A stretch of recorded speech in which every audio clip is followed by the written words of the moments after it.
1, 2, 3, 4. On solid fuel wires, turn the key and light the fires.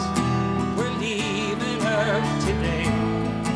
Never in my wildest dreams could I have expected to have had the opportunities that I did, to have flown in space 3 times, to have done spacewalks, to have commanded the International Space Station. Thank you, sir. Even now, it seems unbelievable. And yet, this is the type of thing that Canadian astronauts do. Hi, I'm Chris Hadfield. The Canadian Space Agency is about to choose 2 new astronauts. And they'll join David Saint-Jacques and Jeremy Hansen in forming Canada's Astronaut Corps. These 2 new astronauts will be chosen from the top candidates after a year-long, rigorous selection process. But no matter who is chosen this time around, these final top candidates are all up to the task, and each of them has expectations of their own. Captain Vanessa Fulford, flight test engineer in the Royal Canadian Air Force. Matt Bamsey, researcher at the German Aerospace Center. Captain Natalie Slino, doctor with the Canadian Armed Forces. Major Michael Jordan, qualified test pilot, Air Force. Major Rob Riddell, doctor in Canadian Special Operations.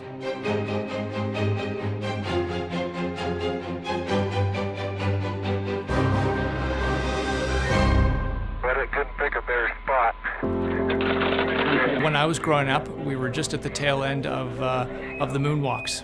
And for me, that is still what I associate with space travel. The ability to set foot on the moon, or any planetary body for that matter, would be an absolute thrill. What a ride, what a ride. If I were to pick just one, an initial mission, it would be to go to the lunar surface. The moon is where we can test out technologies for long-duration flight and also reinvigorate our human spaceflight program to take us to those next destinations.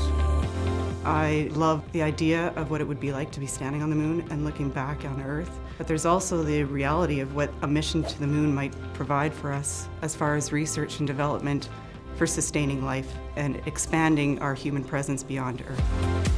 I think the thing that excites me most is the opportunity to go to Mars. That's been my dream as long as I can remember. My mom actually dug up a picture that I had drawn in grade 2 or 3 with a little subtext saying, if I go to Mars, I'm going to bring back a car. Obviously, any mission in space would be amazing, and I would love to be part of it. But going to a new planet to kind of, have the first footprints in a place that no other man or woman had been before would be pretty incredible. It's along the road of our destiny as humans to eventually move off the planet, and it's just a tremendous opportunity to be involved in the next step of evolution. When I was selected as an astronaut, I didn't even know what to hope for. All I really wanted was maybe someday to have a chance to actually fly in space. We are clear. You never know how far this journey might take you, but in the end, for the chosen 2, the dream will become a reality. If I could send one message to a Canadian astronaut, it would be a message to our first Canadian astronaut, Marc Garneau. I'd thank him for his dedication to informing our youth about the benefits of space exploration. I think I'd really have to basically send a massive thank you to Chris Hadfield.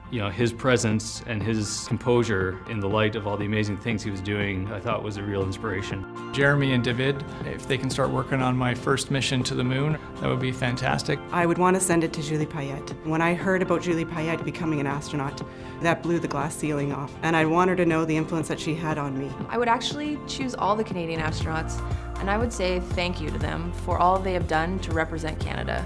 If I could send a quick note to Neil Armstrong and Buzz Aldrin, who inspired me, it would just be one of thanks. You inspired us to be bigger and better than we are, to do things that were impossible, to challenge the assumptions, to try and attain stuff that no human had ever done before.